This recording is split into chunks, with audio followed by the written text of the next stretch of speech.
Welcome back, ladies and gentle germs, to the May 9th, 2020 Pro Wrestling Throwdown. Talking armchair booking. This is one of our favorite segments. Every single week, we're going to pick something at random, the way we would book it. Just two guys who love wrestling, who have an idea about what they'd like to see, how they'd like to do it. Last week, we talked about who was coming in to take Apollo Crews' place. This week, we're talking about the mystery hacker.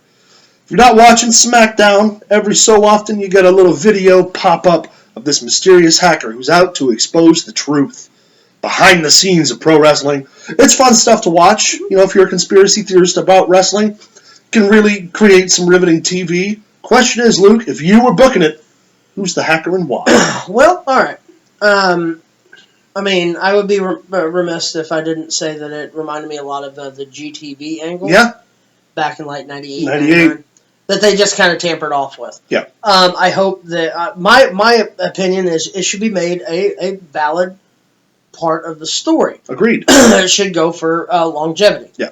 I think too it wouldn't hurt if they used, like personally, if I were doing it, I would expose some of the other real stuff, but that's just because I like twinkling in parts of the real world around wrestling into the stories. If you do it respectfully and you do it in a way that isn't Vince Russo. Have the hacker start posing questions. Why is Stephanie McMahon trading her stock or selling her stocks? And just plant some bugs about the real stuff. Yeah, I think that the way to go about it would be not to reveal the identity. Yeah. For a while. Yeah, I wouldn't expose him too soon. I'd let this keep rolling. What I would do is I would build and build and build. I'd start talking, like you said, about insider things. Yeah. This tag team's got heat. We seen them do that not so long ago. Yeah. One of these teams is going to split. Why isn't Otis's partner being, where he really sows the seeds of discord for the fans too. To the point that when you do unleash the hacker, at least how I would do it, is I would have him start to, around Mania next year, start hitting on Triple H. Yeah. Or Stephanie. To the point to where when you do reveal who it is, then you've got a Mania match that is built for over a year. Yeah. With the head guy, Triple H, yeah. who, has a match at Mania. He's been in the company for 20 years. 25. 25 years, yeah. Had a whole 2-week specials about it. Oh, yeah. Because he didn't need to talk more about him. Right. But as far as the identity, it could go so many different ways. Yeah. I honestly, if it was... If it's a perfect world, you get to book this your way. CM Punk. Oh, yeah. Obviously, I think that's the number one thing everyone's thinking. Quote, unquote, the voice of the voiceless. Yeah.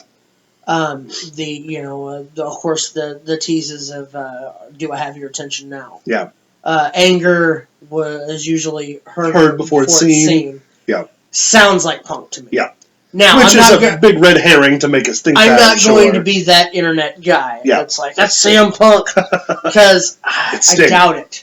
Yeah, it's definitely but on the same token, it would be a cool way to go. Agreed. If I was to book it in a perfect world, I think that would be great to do Punk. Yeah. Have him build with Triple H and get that Mania match that we were going to get in like 2013 when all this went haywire.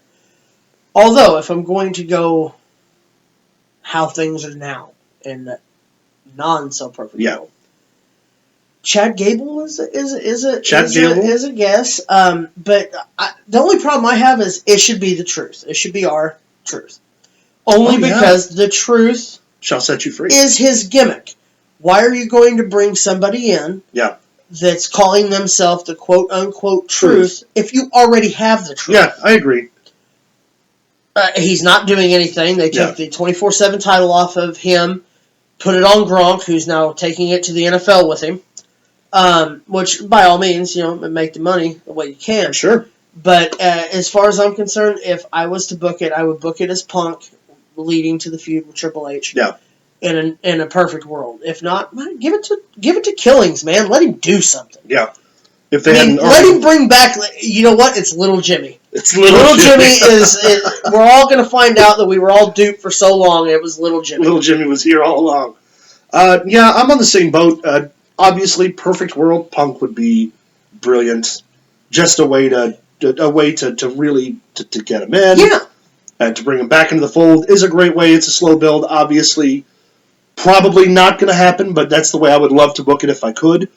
If I got to pick some realistic options, you mentioned Chad Gable. I think Ali works in the same vein. Yeah.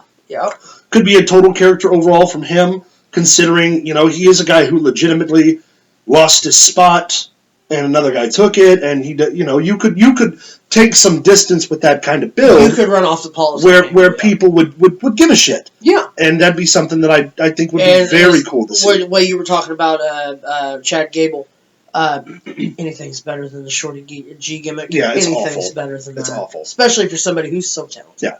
And of course, on top of that, though, there are a lot of guys who've been signed to NXT who haven't debuted yet. Well, you can't always count out Jason Jordan either. True, yeah, Jason Jordan could be coming off injury faster than we thought. It's got to be somebody who's got some controversial buzz. Mm-hmm. So it could be somebody who was let go from before, or it could be a total swerve, and it could be, Daniel Bryan. Or It could be, and obviously I think I would hate that. I would love it if it was somebody we weren't expecting. Yes. And I hope that's the way they take it. I would love it if it was just something completely out of left field. Yeah. Like, what if it's, Alex Shelley or Chris Sabin Something or, like that. something like that, something that'll generate a little bit of buzz because it would be something no one would expect. And that's the rub with, of course, I'd love it to be Punk because that means Punk would be back in the fold. But that's the two-edged sword of, we knew it was Punk all along. Right. Or the same thing with Chad Gable or with any superstar you could put into that. I hope it's somebody no one expects. I hope it's somebody that they could build something. Yeah, agreed. Yeah. Totally. And it doesn't necessarily have to be an in-ring guy. Come out as a manager. Oh, yeah. Before it's all over with, have a stable, kind of like how the House of Truth did. Truth Martini. Truth Martini. I mean, Truth Martini. But, you could build something like that, the Truth Defenders or something weird like that that's like, we're tired of getting pushed to the side. It could be names off of the release thing that took Drake place. Maverick, Leo Rush. Heath Slater. Oh, man, what a great We're talking internet. Great for Heath. You could throw in Zack Ryder. Yeah. Who's known for his computer work. Yeah. I mean, it could be a list of different people. Yeah. Or, again, fantasy booking, it'd be great if it's like MJF. Obviously, it's Cody. not. But, man, that'd just be like, that'd be the perfect Sami Callihan. FU. Sami Callihan would be... I mean, he did the Solomon Crow gimmick. Perfect. Who do you think the hacker is? Who would you like it to be? Can be anybody. You send us an email at prowrestlingthrowdown@gmail.com or leave us a comment. We'll read it out loud, and we'll talk about your picks next week on the next edition of Pro Wrestling Throwdown. Stay tuned as we talk about Money in the Bank coming at you next.